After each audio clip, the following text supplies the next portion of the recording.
김정은 위원장은 러시아 방문을 마치고 어제 귀국길에 올랐습니다.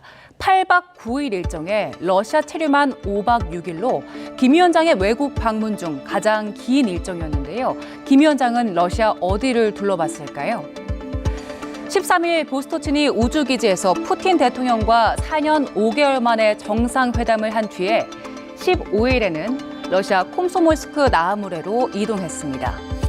이곳에는 전투기 생산시설과 군함을 만드는 조선소가 있는데요.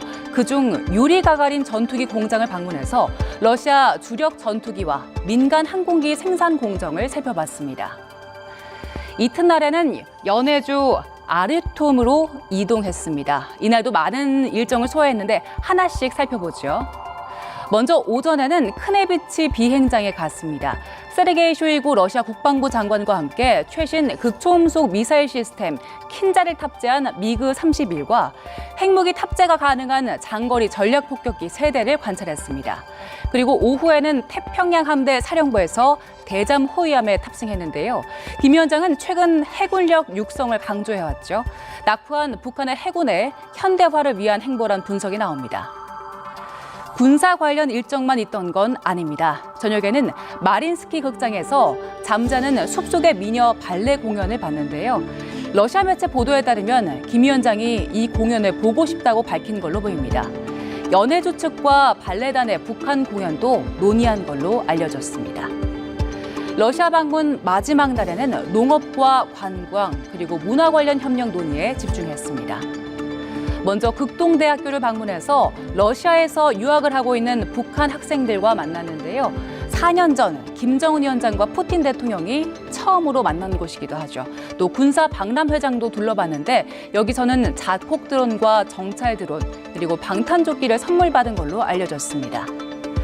이후 근처 해양 수족관을 찾았는데요. 김 위원장 활짝 웃으면서 바다코끼리 공연을 보기도 했습니다. 연해주 주지사와 농업, 관광, 문화, 스포츠 협력까지 논의하며 4년 5개월 만에 러시아 방문을 마쳤습니다. 이렇게 북한과 러시아는 서방의 경고에도 보란듯 밀착해서 국제사회의 우려를 사고 있습니다. 주요 외신은 이번 두 정상의 만남이 한반도와 국제정세에 미칠 파장을 거론하며 북러 무기거래 위험성을 집중 조명했습니다. 김선희 기자의 보도입니다. 5박 6일의 러시아 방문 일정을 마치고 북한으로 출발한 김정은 북한 국무위원장.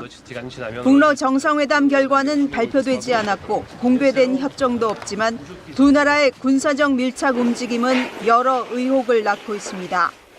푸틴 러시아 대통령은 북러 정상회담 직후 대북 제재 위반 가능성을 부인하면서도 북한 군사기술 지원 의사를 내비쳤습니다.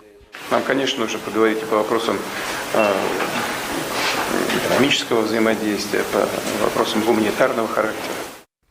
푸틴 대통령이 김 위원장과 직접 대면한 시간은 4시간 정도지만 남은 방러 기간 미사일과 잠수함 등 주요 군사시설을 시찰할 수 있도록 했습니다.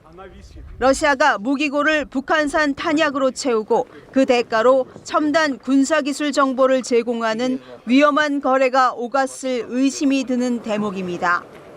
푸틴 대통령이 북한의 재래식 무기를 다량 확보했을 경우 우크라이나 전쟁이 더 장기화할 가능성이 있습니다. 또 북한이 러시아의 군사기술을 받아들여 핵미사일 기술을 고도화할 수 있다는 우려도 커졌습니다. 내가 핵을 가진 국가로서 어디를 보고 어디를 때릴지까지 다 결정할 수 있는 그런 능력을 타격할 수 있는 그런 능력을 가진 국가다라는 거를 보여줘야 되기 때문에 굉장히 북한에서는 전략적으로도 중요한 그런 접근이다. 주요 외신들은 북러 무기거래 위험이 높아졌다며 이번 회담이 국제정세의 새로운 전환점이 될 것이라고 내다봤습니다. AP통신은 이번 회담이 우주에 기반을 둔 정찰 자산과 미사일 기술을 확보하려는 김정은의 노력이라고 평가하고 북한은 러시아와 해군 합동훈련을 시작하려는 야욕이 있다고 밝혔습니다. 뉴욕타임스는 북러가 이익이 되는 합의를 도출했다면 상대적으로 소규모 무역에 머물렀던 양국 관계가 훨씬 실질적인 관계로 바뀔 것이라고 분석했습니다. YTN 김선희입니다.